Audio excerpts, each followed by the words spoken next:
Fala pessoal, Iago Fagundes com mais um vídeo para vocês, vídeo de pré-jogo, amanhã 11h15 da manhã, eu odeio esse horário, mas é lo que hay, como diz o outro. O Barcelona joga a rodada 32 da La Liga contra o Celta de Vigo em casa, um time traiçoeiro, eu sei que ele dá mais trabalho quando a gente joga na casa deles, é encardido mais lá, mas é um time traiçoeiro, tá brigando por vaga em competições europeias aí, e pela primeira vez nessa temporada eu vi Flick meio chateado na coletiva, tá? Eu vi Flick um pouco chateado com algumas coisas de calendário, de horário. Eu vou falar mais disso daí durante o vídeo de pré-jogo, tá? Antes de falar mais sobre o pré-jogo, agradecer a vocês pelo feedback no vídeo passado, o pessoal concordando, falando da Inter de Milão, falando de algumas fragilidades, falando que o Barcelona está num momento legal, dando aquelas opiniões complementares, muito comentário legal, sou muito grato a vocês, tá? Muito grato às interações de vocês lá, sempre complementando a informação, ou discordando de alguma coisa, mas trazendo uma perspectiva diferente, e isso é maravilhoso e assim todo mundo cresce junto, tá? Antes de começar o vídeo sobre o pré-jogo, eu quero agradecer aos membros, agradecer a todo mundo que está aqui, o pessoal que dá o seu suporte, o pessoal que se identifica com as ideias aqui do Blaugranas BR, aquele torcedor que procura entender os contextos antes de sair criticando tudo e todos. Sabemos que a torcida do Barcelona, na sua maioria, assim, é bem caótica e aqui não é um local para esses torcedores caóticos. Aqui a gente procura entender mais antes de sair aquele caos, né? Antes de sair tocando o caos, porque gente para torcer contra a gente já tem demais. Então, prezamos aqui pela união do barcelonismo, a união do torcedor culé raiz, tá? Se você quiser se somar à nossa família, tem um botãozinho Seja Membro aí, você será muito bem-vindo. No mais, roda a vinheta para a gente falar desse Barça contra a Celta de Vigo.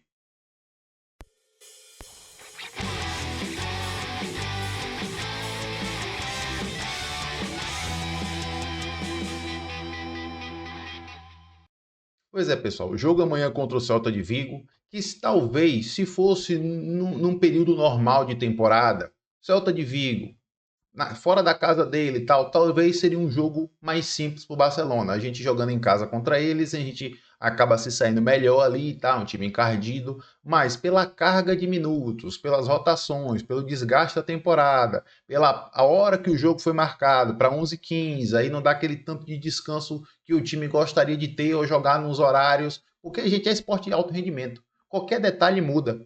Qualquer detalhe afeta o seu rendimento. Uma hora mais do sono, um período que você costuma mais a jogar. Chega nessa reta final de temporada, o desgaste bate, né? Então todo jogo pode virar um jogo bem traiçoeiro, tá? E esse Celta de Vigo é um time que pode dar trabalho. É um time que pode aprontar. Vocês estão vendo aí na tela, o Celta de Vigo está na 7ª posição do campeonato, com 43 pontos, atrás de uma vaguinha em competições europeias. Ele precisa ali, ó, pegar essa quinta vaga, quarta vaga, o que é muito difícil, mas essa quinta vaga. Então, meu irmão, tá jogando a vida. Tá jogando a vida, tá? Nos últimos 5 jogos, só perdeu um jogo, 3 vitórias, um empate e uma derrota. Perdeu para o Espanhol, o rival de Barcelona aqui, né? Perdeu para o Espanhol na última rodada e é um time traiçoeiro, tá? É um time que tá aqui, ó, no top 4 de mais posse de bola do Campeonato Espanhol. É um time que de vez em quando eu mostro essas estatísticas para vocês aqui, as estatísticas de PPDA e as estatísticas de OPPDA. A estatística de OPPDA é quantos passes esse time troca no ataque, média de passes antes de finalizar a jogada. E o Celta de Vigo é o terceiro time com maior número de passes trocados no campo do adversário. Então, um time que sabe ter uma gestão de posse boa, sabe elaborar, também sabe atacar com transições rápidas. Então, um time perigoso. Time chato, time perigoso, que a gente já sabe, né? O Cláudio Giraldes aí tá fazendo um excelente trabalho. O time joga com linha de 5, altera com 3-4-3, 3-4-2-1, tem essa flexibilidade aí. E a gente não, né? Na verdade, a maioria dos times de futebol mundial tem dificuldade de furar esses blocos com linha de 5, esses times que defendem muito agrupado com linha de 5 ali, e será um grande desafio. Vocês lembram do jogo do primeiro turno? Aquele jogo que a gente deixou escapulir a vitória, o jogo onde abrimos 2-0. Caçador foi expulso e a gente levou 2 gols em 2 minutos. O gol aos 84, ó, 2 minutos após a expulsão de Caçador, tomamos 2 gols. Um gol aos 84 e o gol aos 86, naquela sequência que o Barcelona não estava muito bem no Campeonato Espanhol. E desperdiçamos esses pontinhos aí, que agora todo pontinho desse faz falta, né? Então amanhã, todo cuidado é pouco contra esse time aí do Celta de Vigo. Será que vai ter lei do ex? Será que Iago Aspas vai voltar a fazer um jogo encardido contra a gente? né? Tem Iago Aspas, chato pra caramba, tem o Moriba, tem Mingueza da Massa, tem o Marcos Alonso, que jogou aqui na temporada passada. Então, temos algumas complicações aí, algumas barreiras para superar aí, porque você sabe, né, que os caras adoram aprontar contra a gente. Pessoal, coletiva de Flick. Pela primeira vez, como eu estava falando para vocês, eu vi Flick chateado. Pela primeira vez eu vi um Flick assim, sem entender o que é que estava acontecendo. E já já eu vou ler aqui a coletiva, você já sabe como é que funciona o protocolo, eu trago algumas interações mais destacadas aqui e coloco a fotinha dele para vocês não ficarem olhando para minha cara de paca e dou alguma opinião sobre as coisas que ele falou, tá? Vou falar aqui para vocês, estão vendo a fotinha de Flick, a carinha dele lá, ele já não tá muito bem, tá? O coletivo foi perguntado sobre Celta de Vigo, ele falou que é um adversário perigoso, só que depende de nós para controlar a situação.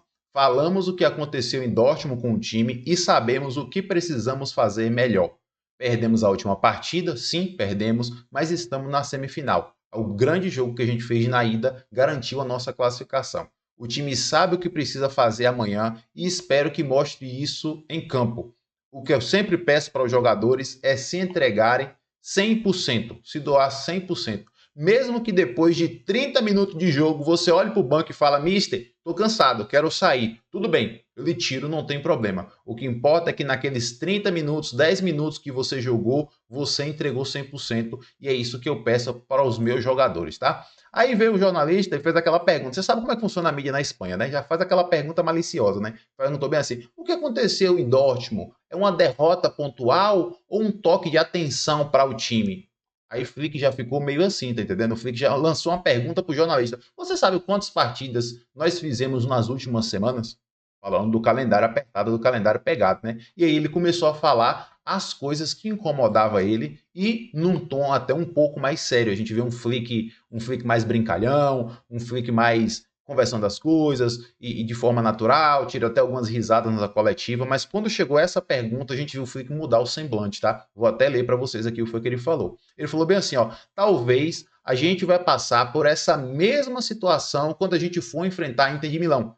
A gente viaja, a gente vai chegar tarde, chega no hotel, chega da viagem 3, 4 horas da manhã, o jogador vai dormir 5 horas da manhã e depois a gente tem que ir para o jogo. Ou tem 24 horas só e depois a gente tem que vir para o jogo. Eu não quero dar desculpa, mas isso nunca aconteceu nos meus trabalhos anteriores. Cada liga protege os seus jogadores quando eles vão jogar Champions e principalmente uma semifinal de Liga dos Campeões. Aqui nós não temos tempo para descansar. A pessoa responsável por isso na La Liga, a pessoa que toma essas decisões para os horários do jogo, eu quero falar com ele. Ele não tem noção do que acontece. Ele não faz a mínima ideia de como os jogadores estão desgastados e como esses descansos de mais 24 horas, mais 4 horas, mais 7 horas é importante para os atletas. Eu também não entendo os horários da partida. Por que a gente não está jogando no horário normal? Aquele horário normal lá que é regional, lá na Espanha de 9 horas da noite e tal. Por que a gente vai jogar aqui 4 horas da tarde? Por que também muda os nossos horários de jogo? Se a gente já está acostumado a jogar no horário e já tem aquela carga, aquele costume de jogar nesse período, por que a liga não protege o time? Isso nunca aconteceu na minha carreira e eu quero conversar com o responsável por isso. Eu tenho uma opinião muito simples para dar para isso daqui. E tem hora que a gente fala as coisas e o pessoal que é novo, o torcedor do Barcelona novo, o pessoal que não acompanha faz tempo, o pessoal que não procura informação em algum lugar legal, que está sempre se alimentando da fonte madridista. Isso aqui, quando o Flick fala essas coisas, a gente tem noção, certeza, que o pessoal de fora, o pessoal que não acompanha ali o dia a dia do futebol espanhol, não entende nada do que acontece aqui. Não entende nada do como funciona a Liga Espanhola. Como funciona o controle, como funciona a manipulação. O outro lá recebeu um jogo de suspensão. O outro lá recebeu um jogo de suspensão. Só na Espanha acontece essas coisas. Só na Espanha tentam ganhar o campeonato dentro e fora de campo. Tentam ganhar usando todas as artimanhas possíveis. E se puder fazer qualquer coisa para prejudicar o Barcelona, não é de hoje, não é o Barcelona de agora, não é porque o Real Madrid foi eliminado da Champions. O Barcelona lida com isso desde a sua fundação. Quem não acredita em mim vai pesquisar sobre a história do Campeonato Espanhol, vai pesquisar sobre a história da Espanha. Quando se ganha uma coisa aqui, é para ser muito comemorado. É para ser muito comemorado, porque quando se ganha aqui é porque mereceu demais. mereceu muito mais do que os outros. E Flick está aprendendo na raça agora como é que funciona jogar na Espanha sem ser treinador do Real Madrid, sem ser jogador do Real Madrid. Está vendo agora, sentindo na pele o quão difícil é, o quão complicado é. No vídeo passado teve um comentário bem assim: essa Copa do Rei é lixo, foca na Liga dos Campeões. Tá vendo? Até o torcedor do Barcelona desvaloriza quando o Barcelona tá no final de competição, porque ele julga agora julga que a competição não vale. Eu peço direto, união barcelonismo, gente para atacar, a gente já tem demais. Lá atrás, em janeiro, quando eu falei da Copa do Rei, poder fazer umas rotações na Copa do Rei, veio todo mundo aqui falar, não, competição de tiro curto. Todo mundo, não, a maioria das pessoas, competição de tiro curto. Tem que ir, tem que ganhar, tem que buscar. Agora tá com papo de triplete. Aí aparece um e fala, Copa do Rei é lixo, e descarta. Agora que chegou na final? Agora que chegou na final? Agora que chegou na final? Bora apoiar o nosso time, bora apoiar nossos jogadores, vamos apoiar nosso treinador, porque a situação, as coisas para time que não é o Real Madrid, para treinador que não é o Real Madrid na Espanha, para ser conquistado, precisa lutar 20 vezes mais do que a concorrência, tá? E Flick está aprendendo agora na raça como é que funcionam as coisas no futebol espanhol. E amanhã o Barcelona vai ter que se virar mais uma vez. Vai ter que se virar mais uma vez e buscar a vitória. Até como o Flick falou, não quero dar desculpa, só estou fazendo uma observação e quero conversar com o cara dos horários. Não vai dar em nada, viu, Flick? Não vai dar em nada. Não vai dar em nada. E todo cuidado é pouco. 11 para amanhã. Se eu já erro 11 para todo dia, vamos errar com estilo, né? Se eu já erro 11, vamos errar com estilo. Chesney, Koundé imortal, Cubarsí e Nigo. Retorno de Nigo para a zaga. Araújo fora, que jogou 90 minutos contra o Borussia Dortmund. Martizão da Massa, lateral, que é o lateral que a gente tem. Gavi, porque não jogou 90 minutos, foi substituído. O retorno de Pedri, que entrou aos 60. E descanso para De Jong, que jogou 90 minutos. Yamal jogou 70 minutos. Voltei para o jogo. Dani Olmo. Já eu falo mais de Dani Olmo. Botei o Tubarão, Ferran Torres ali no lugar de Rafinha, que estava completamente exausto no jogo contra o Borussia Dortmund. Coloquei Rafinha ali e Lewandowski que eu coloquei no ataque aí porque eu não queria tirar dois caras do nosso trio de ataque. Dois caras do nosso trio de ataque. Então se é para errar, que eu erre com estilo, tá? Dani Olmo, por que eu coloquei Dani Olmo aí? Porque Flick falou que ele tá apto e se a gente quiser que Dani Olmo seja um cara útil na final da Copa e na reta final de temporada, nos jogos que faltam aí, esses 7 jogos do Campeonato Espanhol, 6, 7 jogos do Campeonato Espanhol, final de Copa do Rei e os 2 jogos contra o Inter de Milão no mínimo aí, a gente precisa ver um Dani Olmo recuperando sensações. Então eu resolvi colocar Dani Olmo no meu 11. Tá? Tô aberto aí a sugestão de vocês, a mudanças e é isso. Amanhã buscar a vitória, sair ligado 220, sair focado.